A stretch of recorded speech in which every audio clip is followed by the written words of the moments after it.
Good evening, ladies and gentlemen, and welcome to Journey Latin America's second virtual travel club. This evening, we'll be heading to Chile and taking you from the lunar landscapes of the Atacama Desert to the icy Patagonian glaciers. Joining us this evening is one of our most experienced and knowledgeable travel experts, Mary Nelson.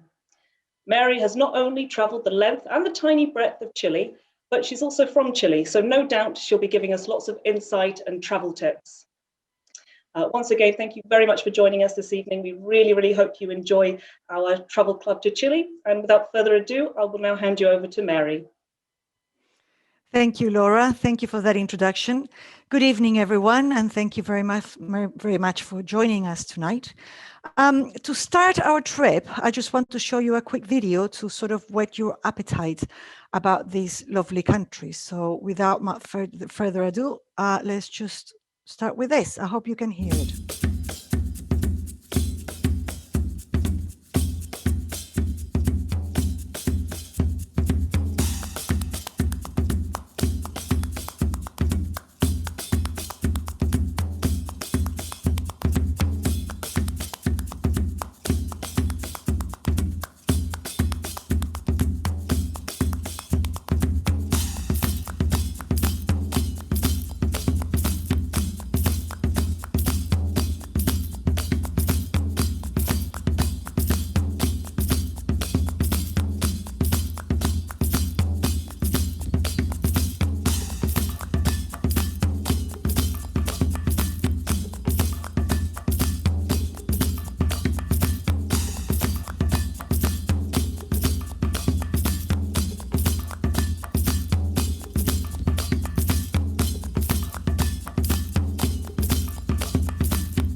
Okay, so I hope you enjoyed that one. And so this is going to be a very short, a whistle-stop tour around my country. Unfortunately, we don't have that much time, but I could spend hours talking about it. So briefly, just for you to know, I am, as Laura said, I'm Chilean. I was born in the north of Chile by the desert, near San Pedro. And I've been working for Journey Latin America for 16 years already. This January was my 16th anniversary. But I have been in this country for about 22 years. So I'm just going to show you the best of my country. But before that, I know that you probably know a lot about Journey Latin America, but briefly, we have been in the business for 40 years. This year is going to be 41, actually, offering both tailor-made and group tours. We have won several prizes and accolades, and we have a really good team with excellent knowledge of the continent.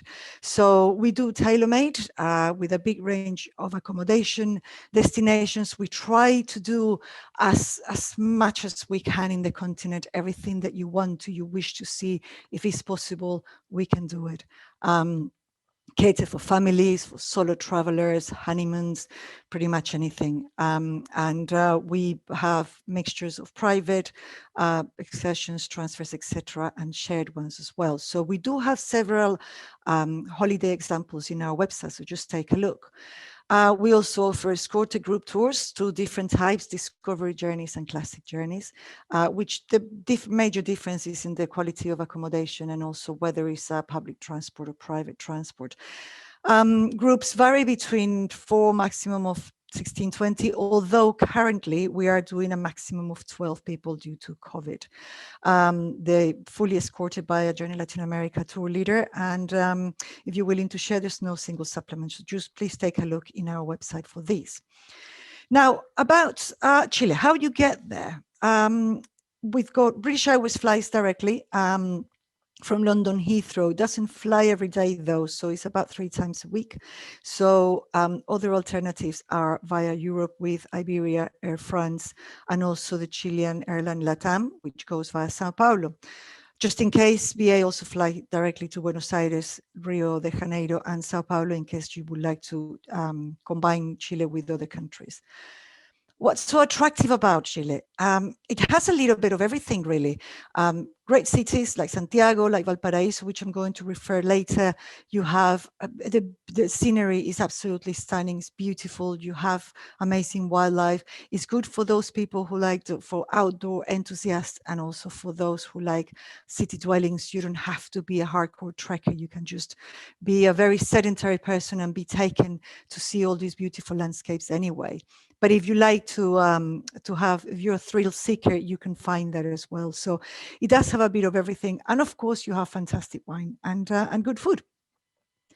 Also, you can combine it with different countries, mostly Bolivia, Argentina, Peru, and Antarctica. Also, if you want to go to the Falkland Islands, it's easy to do that. There's several different crosses in the country, which makes it for an even richer itinerary. What a few facts about Chile, just in case quiz questions.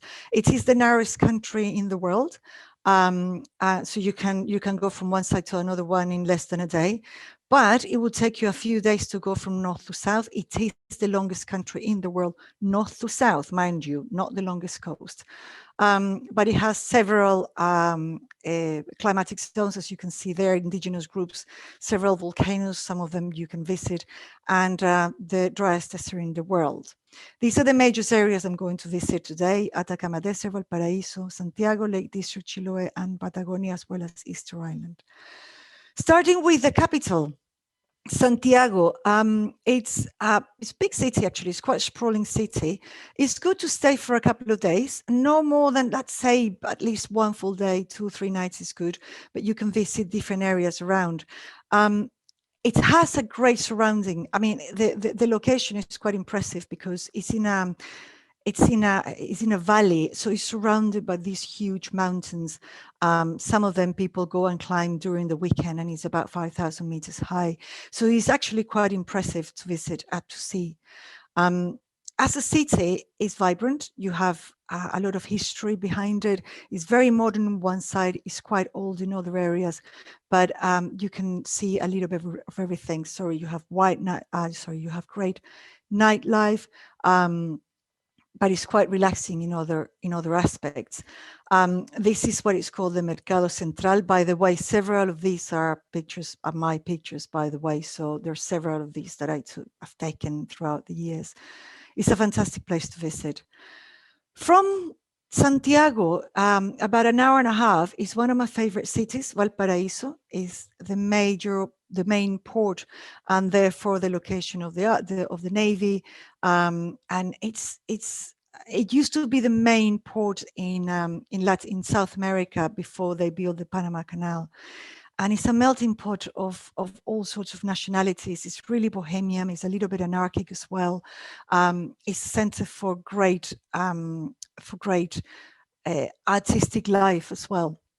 And obviously excellent food. So these are, the majority of them are my pictures, except the one in the middle at the bottom.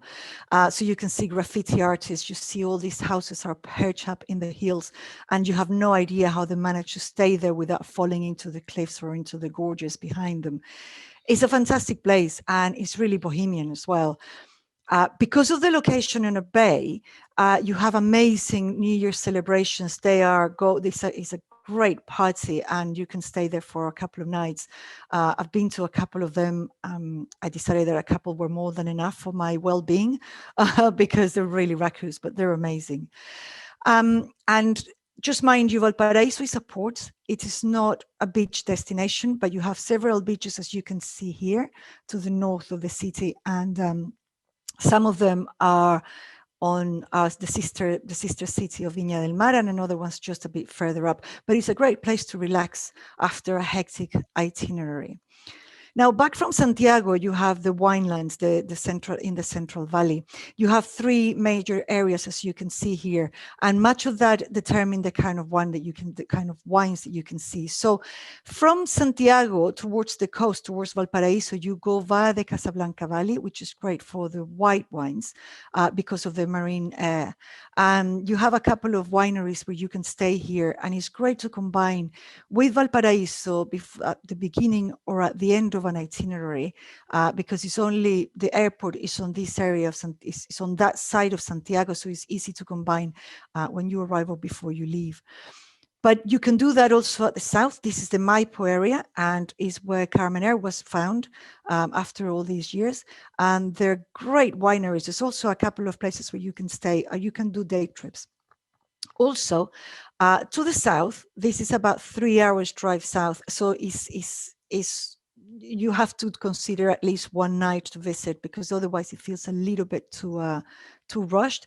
But you have the renowned Colchagua Valley where there's great museums. You have the train of wine, the wine train, which currently is not operating, obviously due to COVID, but we hope it's going to start operating again soon.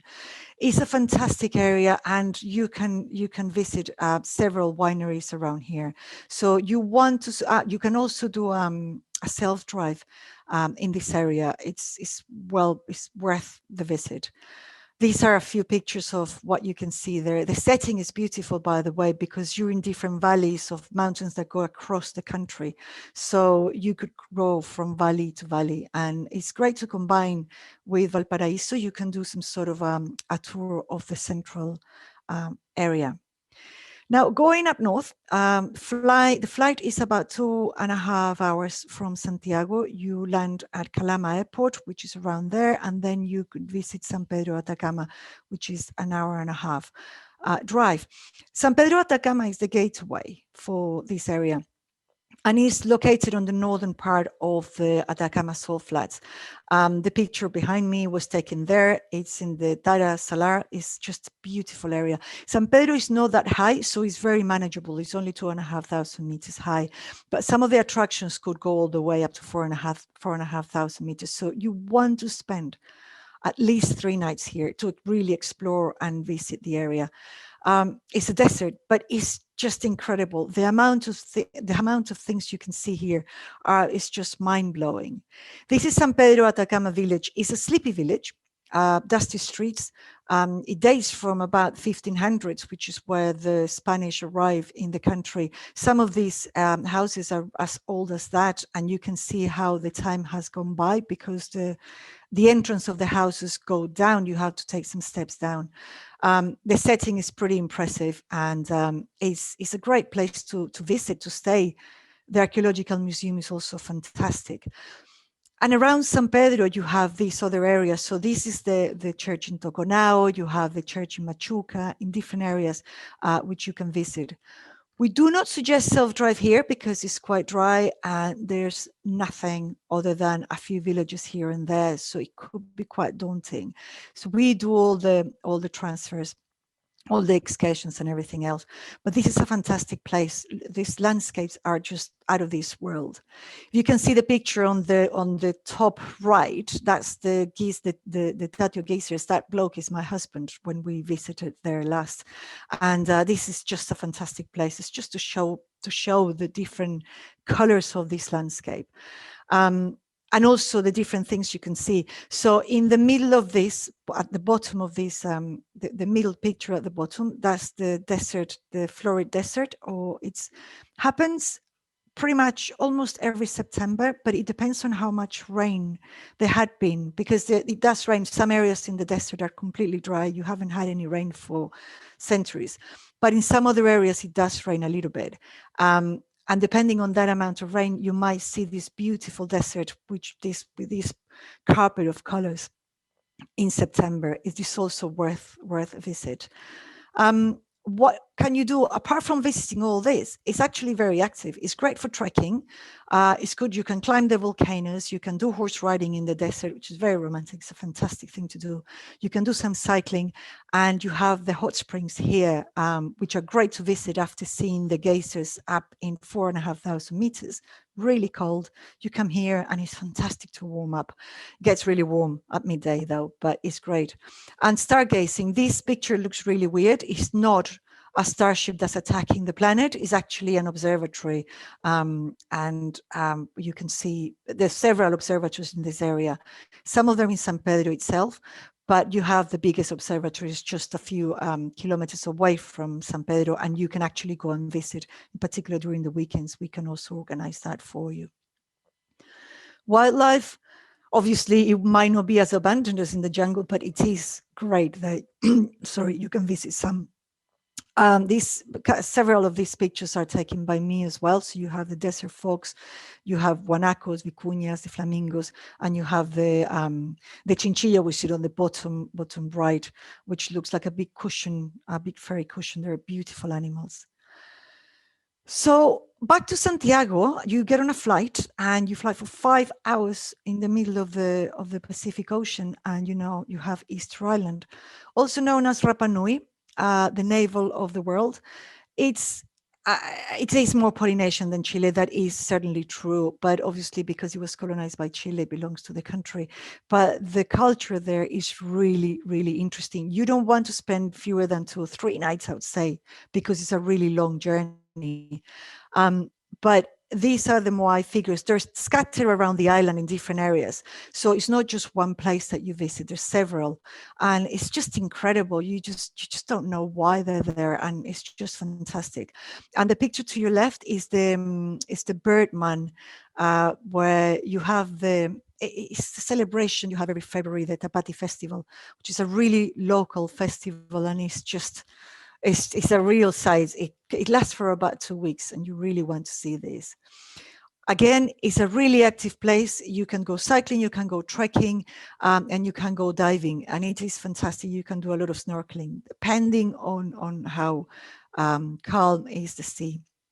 There's a lot of wild horses here, although there's not much for horse riding, although you will be able to see. There's one beach, Anakena Beach. There's 2 beaches, but one accessible, and it's as beautiful as you can see it here.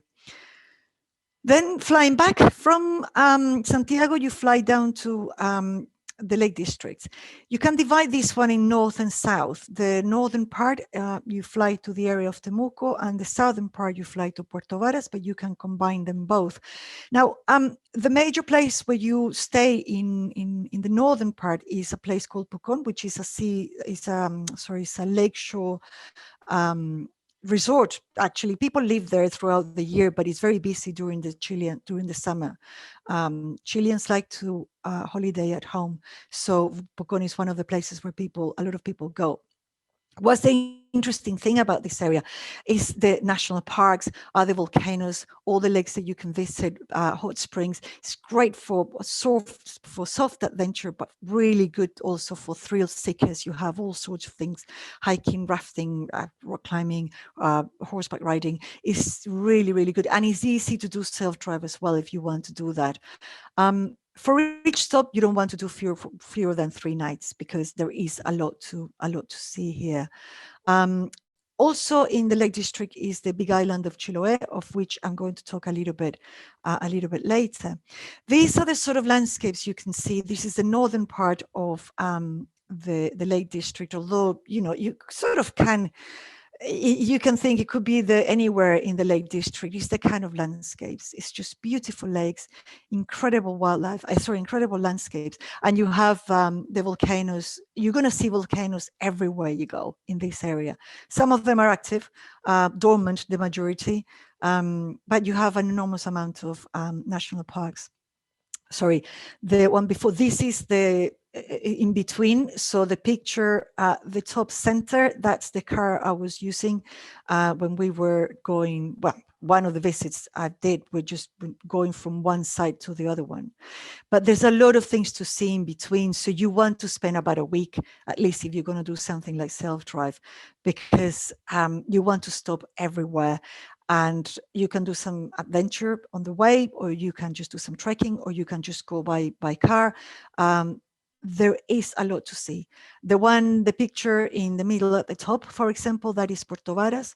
That perfect cone is the Osorno volcano. It's a place that I personally love. I actually love everywhere in that country, to be honest.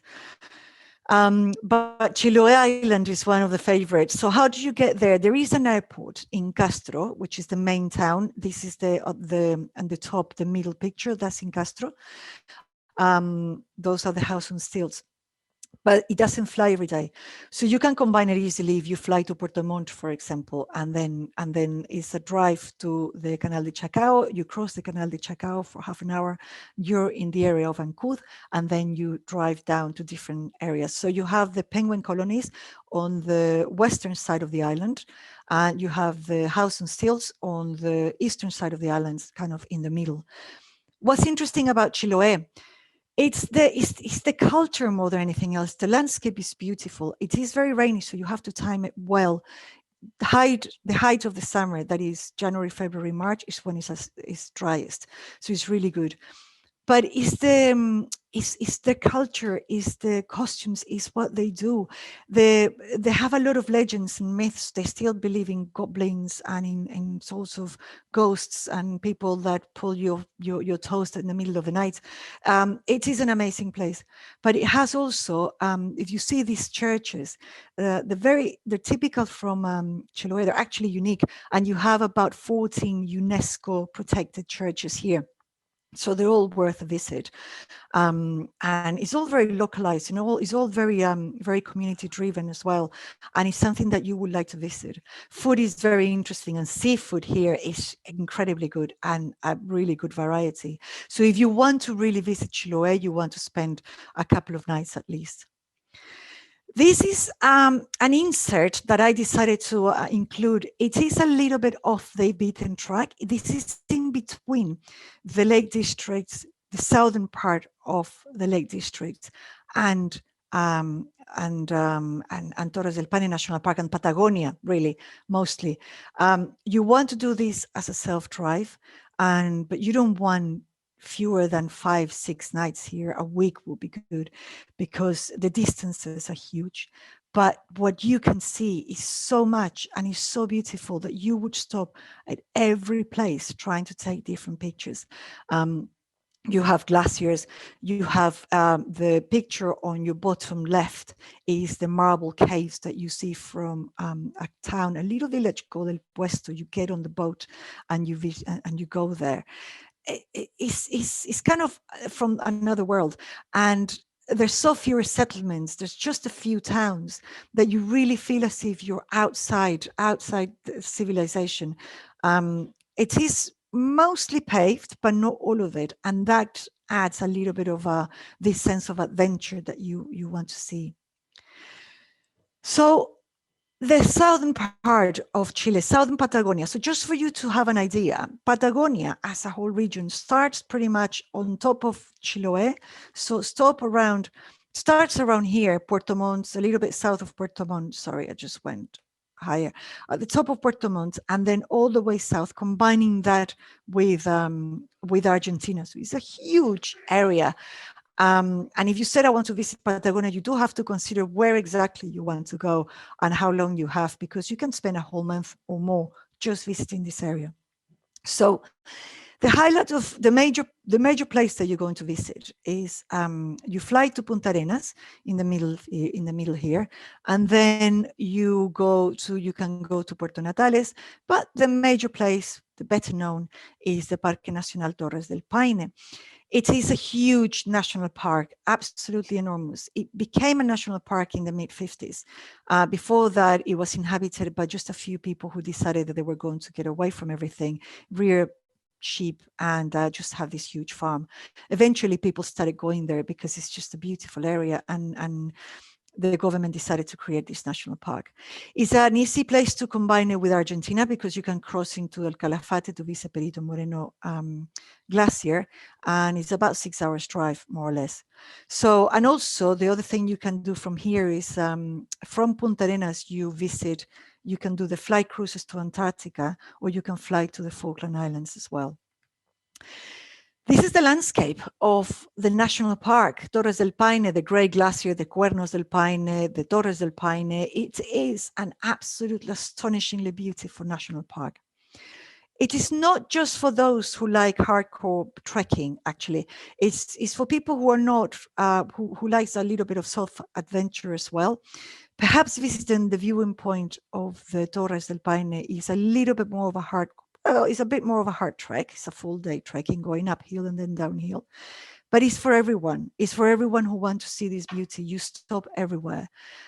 You can go on the boat to see the Great Glacier. You can just have photography adventures. You can kayak here. You can walk. It's a beautiful place, and it is for no fewer than 3 nights because it is huge and it takes a long time to get here. So to really enjoy, you want to spend a bit more time.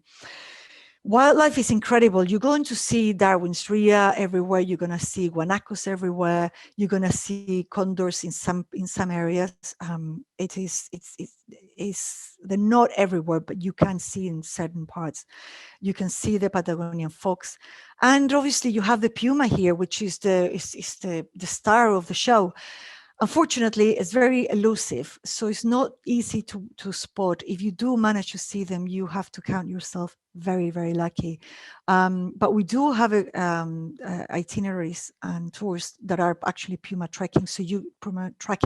So if you want to do that, we can organize this.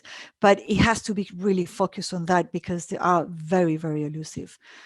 But it's the price. It's a good price to have if you are going to go there. So other than these areas you want to visit, for example, Puerto Natales, which is around here, it's a beautiful town, and it's about 3 hours drive from Torres del Paine if you don't want to drive the 5 hours to get all the way here.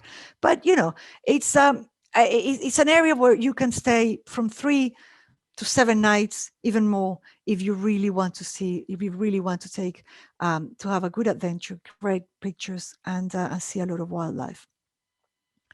So further south, to visit Tierra del Fuego, Chile, the Tierra del Fuego is divided between Chile and Argentina. Chile does not have big settlements, basically have 1 or 2 only. So the majority of places of cruises or people will go to Ushuaia in Argentina. But you can cross from Chile to Argentina by boat, and you can visit this part of the archipelago. This is as far as you can go in the continent before going all the way to Antarctica, and it's just incredibly beautiful. There are some cruises that go, Australis Expedition cruises that go from Punta Arenas to Ushuaia for 4 nights. You stop at different areas, visit, if weather permits, and you can actually land at Cape Horn. And this is the cruise. Obviously, it's not operating at this particular moment, but it will start operating again next season. So if you want to visit, that will be fine. So this is the kind of landscape you see. Between this and Antarctica, there's just sea and a few other islands. So it's as south as you can get. It's again, I'm just going to say the landscape is incredibly beautiful, but it is, and it's a real sense of adventure, a real sense that you're really, really far away from everything. If the weather permits, you can go and land on Cape Horn, and it's just, the feeling is incredible. It's kind of a sense of achievement in a way, but it's worth visit. And obviously, it's a really good way of combining both Chile and Argentina. So the great questions, how to do this, when to go. So Chile has, because as I mentioned before, it has all these different weather fronts, all these with different climatic areas. It's different, the different seasons between the northern and the southern hemisphere. So obviously, December, March is the summer there, and April, May is the autumn. You could go pretty much any time in the year. And the reasons for this is because if you go during our summer, that's June, July, August, you can go skiing in the country, and you can visit the desert, you can visit the north. It's great the whole year round, to be honest. Although you want to avoid going in January because it's the proximity with Bolivia makes it that's the rainy season in the Andes during that period, and sometimes you might have rain near or on San Pedro Atacama. So we've had some torrential rain in January. If only for that, you might want to avoid it, because given that the desert is not used to that amount of water, it can get a little bit flooded. So any other time is perfect to go. But during the summer in the southern hemisphere, it's great to visit the whole country. The days are long. temperatures are really good. But for example, during February, the national parks are really busy, in particular because Chilean people likes to, as I said before, like we like to holiday at home. And because of that, many places are going to be pretty busy. So it's just to keep that in mind. It's very quiet at the beginning of December. And then when you go in March and April, it's fantastic because the colors of autumn are really good. The weather in particular in Patagonia in the south can be more stable, even though Patagonia can experience every season in one day. But it tends to be really stable, but it's quieter and it's beautiful. The same goes if you go sometime in November, for example. So in a way, it's a kind of country that you can plan for the whole year. It just depends where you want to go throughout that time. You can even go in winter to Torres del Paine. Some places are open, but you can get locked in due to snow. Easter Island is subtropical. You can go pretty much at any time. So you can have, but again, as you can see there, December, February, you have the summer temperatures in the high 20s. So it's a good place to go almost any time of the year. But I would say preferably sometime end of October and then end of April, more or less. If you want to experience the desert, the Florida desert, though, September is the time to go. And so finally, why do you want to go with us? Apart from the fact that we're the best, obviously, as you might imagine, we are all people who've been to Latin America many times. We have lived there. We are from there. We go every year to visit. We go and inspect every place. So we know what we're talking about. And this is all we do. So that's why we are the experts. Our local partners are people that we have selected because they're really good. You also have, we give you quality documents, packs, you have full financial protection. And nowadays, really important, we have a very flexible booking policy, which all of these you can see in our website. We also have a really good travel app. It's a fantastic tool that you can use, and it will give you all sorts of information that you want there. And before I forget, I just wanted to let you know that we have added a couple of really good itineraries, example itineraries or itineraries that you can book as they are.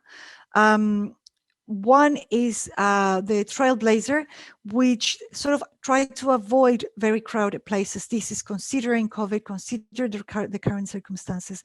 So it's a fantastic itinerary that would show you the whole country, the highlights of the place, but without going to very, very crowded areas if you don't feel comfortable with that.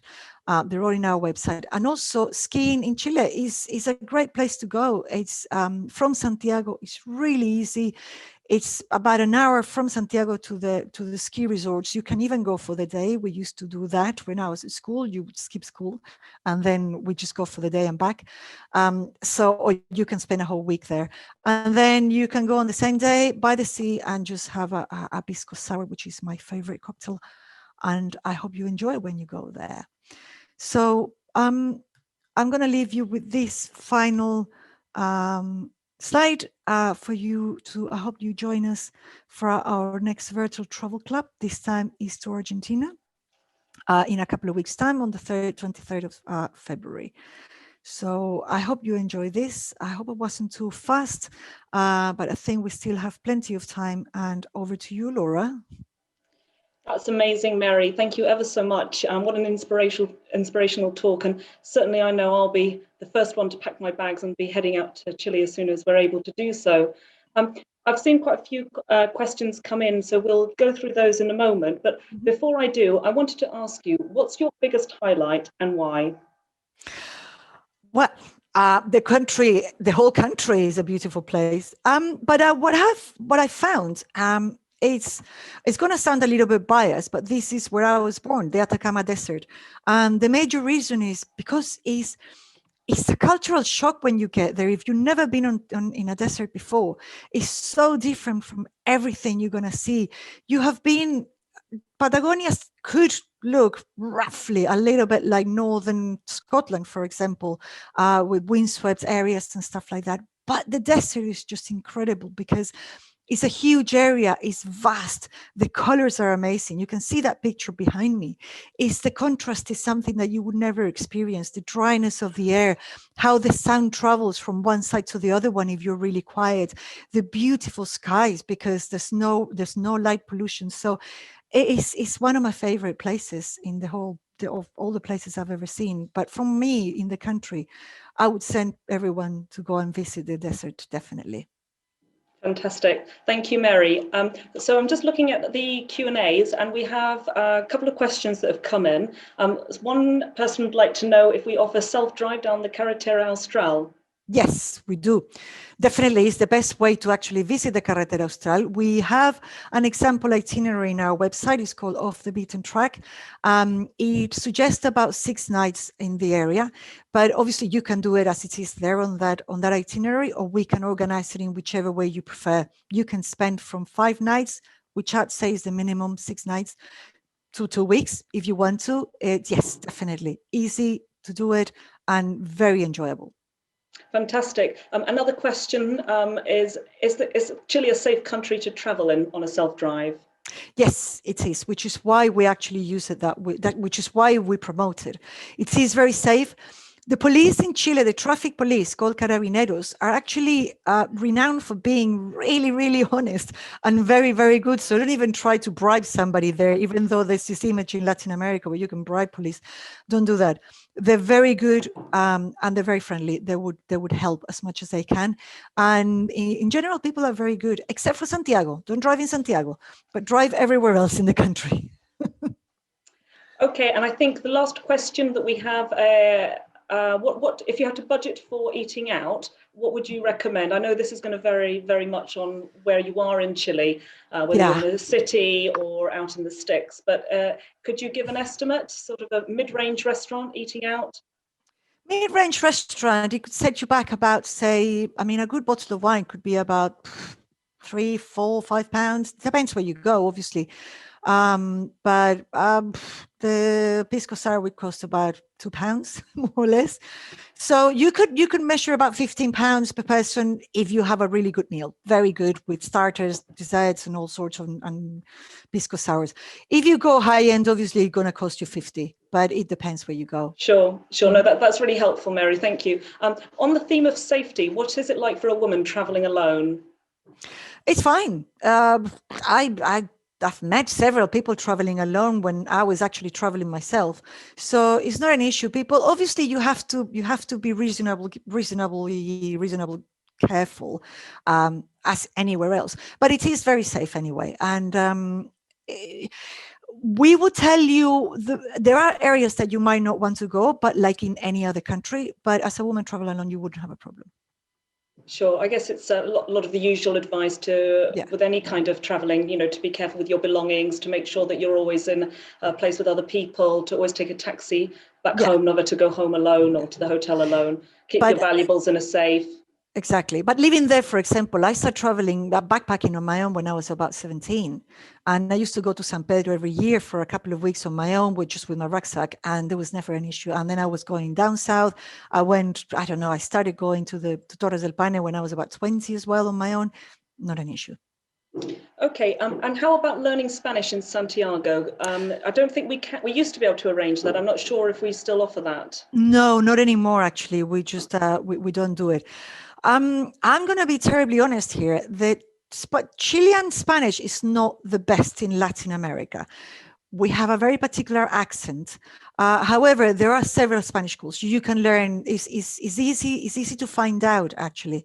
So you can learn, and there's several Spanish schools where you can. Mm-hmm. No, that's great. Thank you for your honesty.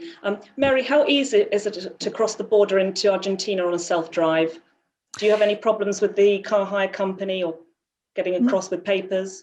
Not if you're going from Chile to Argentina, but you have to come back to Chile to drop the car off in Chile. It is possible, at a pinch, it's possible to drop it in Argentina, but it's horrendously expensive. So we wouldn't suggest that at all. But yeah, it's easy. You just need to advise them if you want to do it, because they will need to issue you with a permit that is either 7 days, 14 days. And that's that. You just have to present that. You have to present the papers, the rental papers on the border crossing, and that's that. Yeah, we do that all the time. That's not a problem at all. It's really easy. Okay, that's great. Can you tell us something about small group tours that we offer in Chile? Where do they go? How the duration? Yeah, in general, they're about the majority of them are about 2 weeks, so just a little bit less than 2 weeks. We have, I can't remember the names here off the top of my head, but we have a few that goes.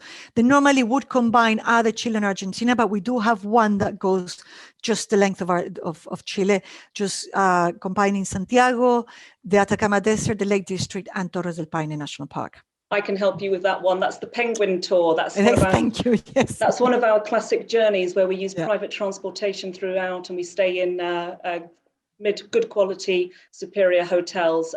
I think another one is called the Charito, if I'm not mistaken, which is more of an active discovery journey where you Patagonia focused, and you stay in more good but more basic accommodation, still with private ensuite facilities, and we use a mixture of public and private transport. So there are quite a few options that combine Chile with Argentina or just Chile by itself. Yeah. What else do we have here? What is the best time to visit the northern Chile with the Atacama Desert, Santiago and Easter Island? I think you may have covered that actually in the presentation. I'm just trying to remember myself. I think it's all year round, isn't it? It is. January. Yeah, it could be all year round, but it's better to avoid January in particular because of what we call the Bolivian winter, which is where you might have rain. Otherwise, the whole year round. Okay, great. And are there any important healthcare considerations to bear in mind?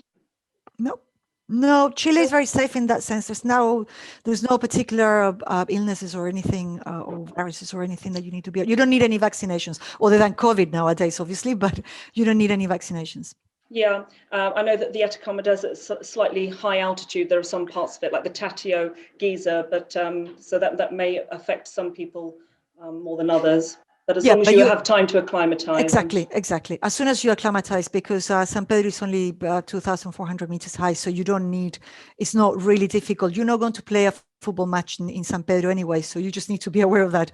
But no, other than that, it's very, very dry. So you need to make sure that you're going to have plenty of moisture all the time. Just drink a lot of water. But other than that, it's fine.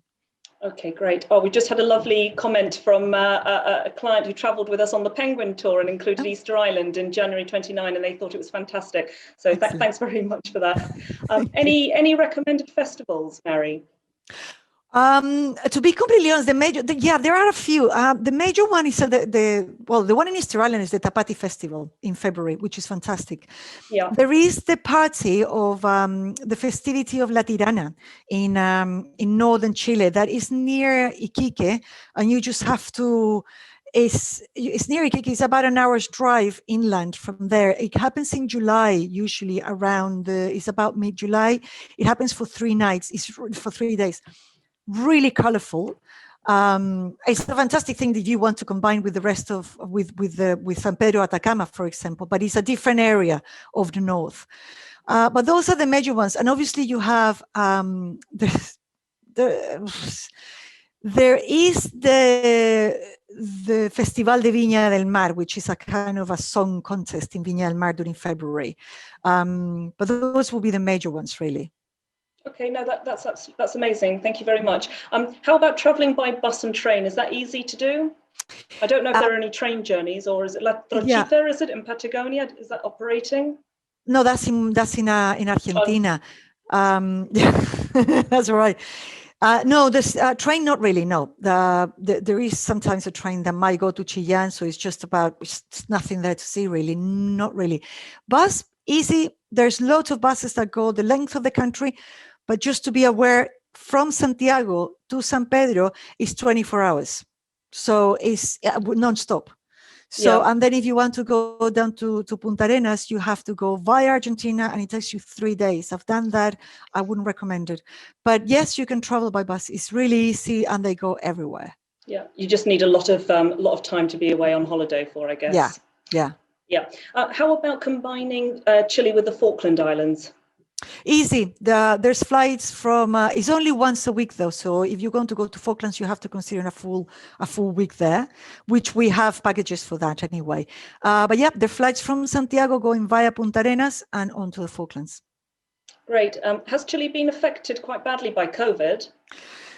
It has been, yes. They're better than many other places in Latin America, way better than the UK, unfortunately.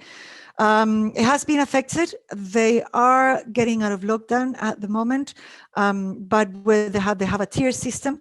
And so, yeah, they're being really careful and they're just monitoring. They started with vaccinations as well. Okay, thank you. If you're not very mobile and you've got a bad knee, is one better than the other, Lake District or Patagonia? It really depends on what you want to do, but perhaps the Lake District could be a little bit better because you have more towns to visit. Patagonia, if we are talking about Torres del Paine, you can go if you have a bad knee and you cannot walk. If you're not mobile at all, it could be a little bit complicated. Now, in Torres del Paine, you can do small walks, but perhaps it's going to be more rewarding if you go to the Lake District because you have more places where you can get by car. Yeah. For instance. Mm-hmm. Yeah, no, I was thinking exactly the same thing.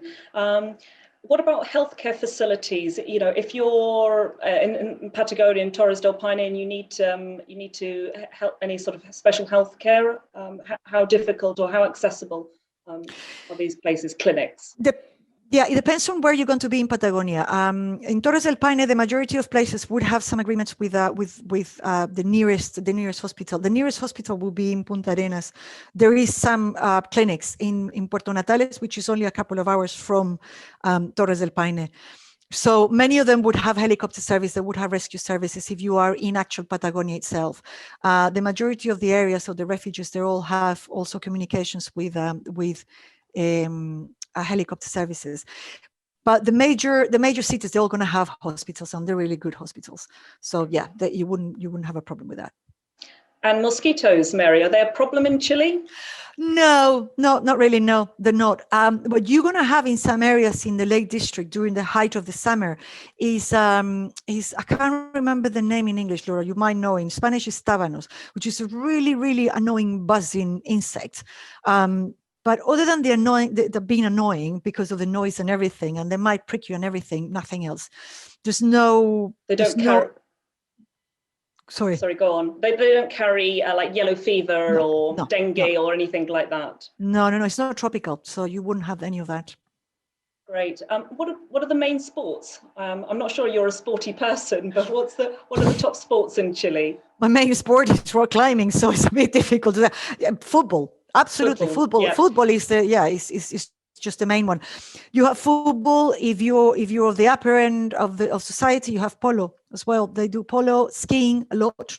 They love skiing a lot, and you have rodeos as well in some areas in the south of Santiago, because there's a lot of ranches. So you have a lot of horse-based horse sports. Yeah. Okay, that sounds great. We have a 75-year-old lady who would be traveling alone, and she wants to know if she'd be okay to do our penguin tour. Would you like to answer that one? Yeah, absolutely. Yeah, she will be absolutely fine. Not a problem. Mm-hmm. We have we've had several clients of that sort of age. Not a problem. I was just going to add that we also, if you're happy to share with the same sex, then there's no single supplement. Mm-hmm. But absolutely, I was going to say, traveling on the penguin tour, because it's a classic journey where we use private transportation throughout. You don't have to be sort of standing around waiting in bus stations. You're very well looked after. All the hotels that we use are run by local families or businesses, so they have lots of character. They have great facilities. And so the excursions are all based upon how fit you are to do the excursion. So you could be incredibly fit and want to walk for several hours, or you may just want to just take in the scenery, and that's equally fine. So we can accommodate for two very active or less active. The ferry, you'll like this one, Mary. The ferry trip to Chiloe from Puerto Varas or Puerto Montt, is it worth doing? It's very short. It's only half an hour, but I personally really like it because it's the Canal de Chacao is a small canal, so I find it quite beautiful. The ferry itself is just a transport ferry. There's nothing interesting about the actual boat, but the landscape is I like it. It gives a little bit of how do you say? It gives some romance to the whole thing, as it were. There is character in it, so Yeah, unless you don't have time, I prefer to do it. But I like that kind of transport. Yeah, I mean, I did it as a day trip and it was a very long day. So my advice would be to definitely have a day or two in Chiloe if you can. Yeah, definitely. Yeah. Do you offer a tour from Coyhaique around Lake General Carrera and the south? We don't have a tour as such, no, because there's not much accommodation around there. So in and around near Coyhaique, you would find some places, Puerto Bertrán or Guadal, places like that. But from there, you have about a 7-hour drive to whatchamacallit, to I completely forgot the name now. It's one of my favorite places. But it's kind of Villa O'Higgins, that kind of place. It's I can't remember the name of the place. But anyway, but the only issue we have there is that you don't have a lot of accommodation. So you're only going to find some in that area around General Carrera, but you have a little, you can do self-drive between that, and you can cross. There's a ferry that crosses from Chile Chico to the northern part, General Ibáñez, I think it's called. So you can do a kind of a loop if you want to do about that. Obviously, you can enter Argentina, but that crossing is a little bit tricky. I'm not sure whether I would rely on that one. But if you just want to do it in Chile, you can do that. You can cross the General Carrera and you can go around on the western side. Fantastic. Just back to car hire, Mary. Is there an age limit to hire a car? Not that I know of, actually. We've done it for over 75. I think that would be the eldest, but I can't remember now. But not that I know of.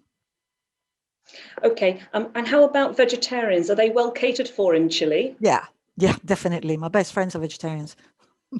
So yeah, they are. So lots of options, yeah, because South America sometimes has a bit of a reputation. Obviously, they like their meat, so people wonder if they're going to have much choice apart from beans and rice every day. So that's good to know.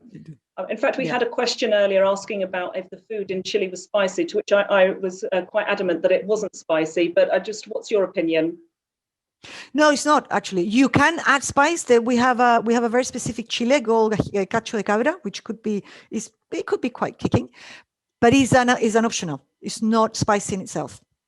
Great. Okay, and I think we're going to wrap up. This is the last question, unless there are any more. Do we have a trip that combines Chile with Peru? I think we have some group tours that would combine them, but we can do tailor-made easily. It's really to combine. It depends how you do it. Yeah. I think a lot of the tours they would naturally go into Bolivia, maybe through the salt flats, cross Lake Titicaca, and then into Peru. But of course, we could fly you from Chile into Peru. Yeah. Easy. Well, brilliant. I mean, that's amazing. Thank you so much, Mary. You've been fantastic, and that's really, really inspirational. I hope everyone at home has enjoyed watching it this evening. Just wanted to remind you again about the next Virtual Travel Club, which will take place on Tuesday, the 23rd of February at 7 p.m. We very much look forward to welcoming you for the next one. And we will be following up in an email with you to give you the recording, to answer any questions that you may have. Thank you so much. Getting lots of lovely comments coming through, saying thank you to Mary and thank you. That's brilliant. Well, it's an absolute pleasure, and we really hope to be able to see you in person one day very soon. Okay, so enjoy the rest of your evening. I hope you've all got a nice glass of Cabernet Sauvignon or Carmenere with you now, and we'll see you soon. Thank you very much, everyone. Good evening. Bye-bye now. Bye.